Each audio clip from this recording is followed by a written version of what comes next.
আমাদের প্রভু এক নবীর উম্মত জীবন বিদানে ওই শিবানী কোরআন।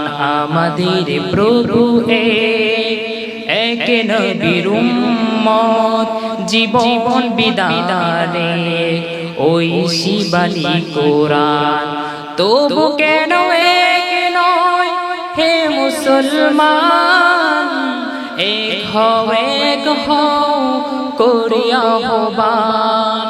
তবু কেন এক নয় হে মুসলমান, এক হও এক হও করিয়া আহ্বান।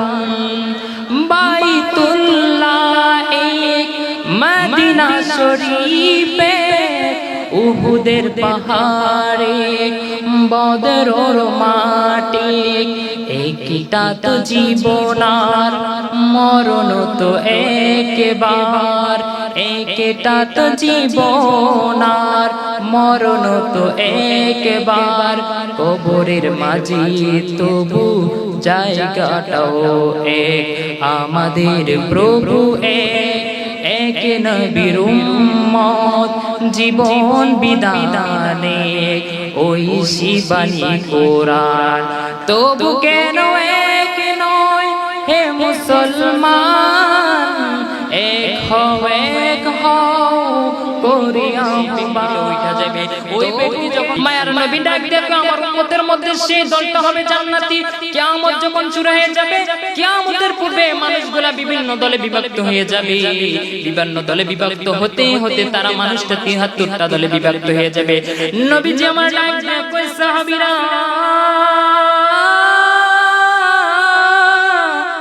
ও সাহাবীরা, আমার উম্মত ৭৩টা দলে বিভক্ত হয়ে যাবে। ইল্লা মিল্লা ওয়াহিদ একটা দল জান্নাতি হবে। সাহাবী ডাক দেয় ইয়া রাসূলুল্লাহ, নবী গো আমাদেরকে বলুন না কোন দলটা জান্নাতি হবে। নবী আমার ডাক দিয়ে কয় মা আনা আলাইহি ওয়া আসহাবিহি, যাদের ভিতরে থাকবে আমি নবীর প্রেম, যাদের ভিতরে থাকবে আমি নবীকে অনুসরণ করবে তারাই জান্নাতি হবে। নবী আমার ডাক দিয়ে উম্মতে রে উম্মতে রে উম্মতে রে, শুধু আমি নবীর প্রেমই থাকবে না, ও আসহাবিহি এবং আমার সাহাবীদের প্রেম থাকবে, সাহাবীদেরকে অনুসরণ করবে।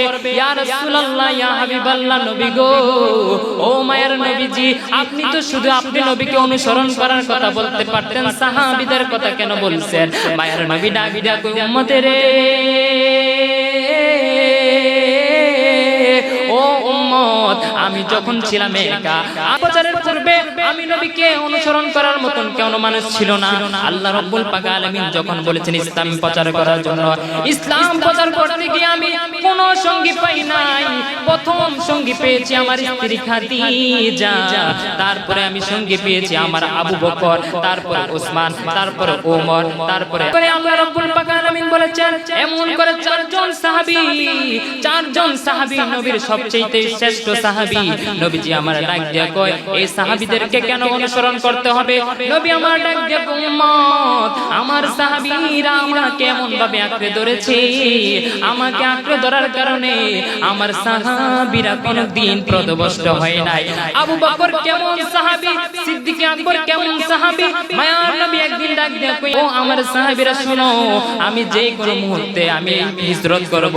এই কথা যখন বলছে মায়ার নবী হিজরত করবে, সাহাবীদের মধ্যে আমার নবী শুধু আবু বকরকে বলছিল আবু বকর তুমি রেডি থাকো।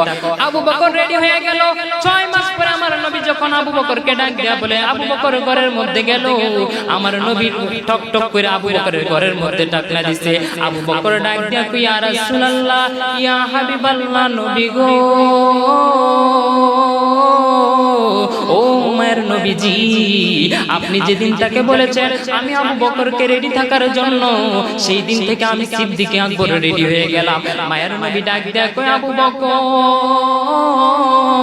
ও আবু বকর, তোমার মতন সঙ্গী পেয়ে, তোমার মতন বন্ধু পেয়ে আমি ধন্য হয়ে গেলাম।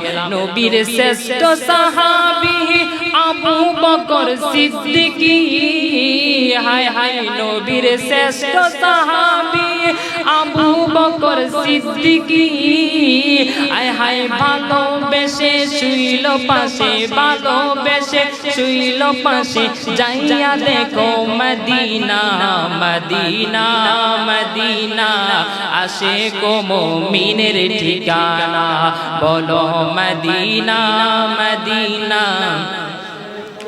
মিনের ঠিকানা আয় হায় দিদার চেয়ে কাঁদি মোরা দিদার চেয়ে কাঁদি মোরা হইয়া তোমার দিওয়ানা মদিনা মদিনা আশিক মুমিনের ঠিকানা বলো না মদিনা মদিনা আশিক মুমিনের ঠিকানা আয় হায় জালালুদ্দিন সৈয়দী ৭৫ বার দেখলো নবীজি হায় হায় জালালুদ্দিন সৈয়দী ৭৫ বার দেখলো নবীজি হায় হায় এতবার দেখিয়া তাহার এতবার দেখিয়া তাহার তৃপ্তি যেন মিটলো না মদিনা মদিনা আশিক মুমিনের ঠিকানা।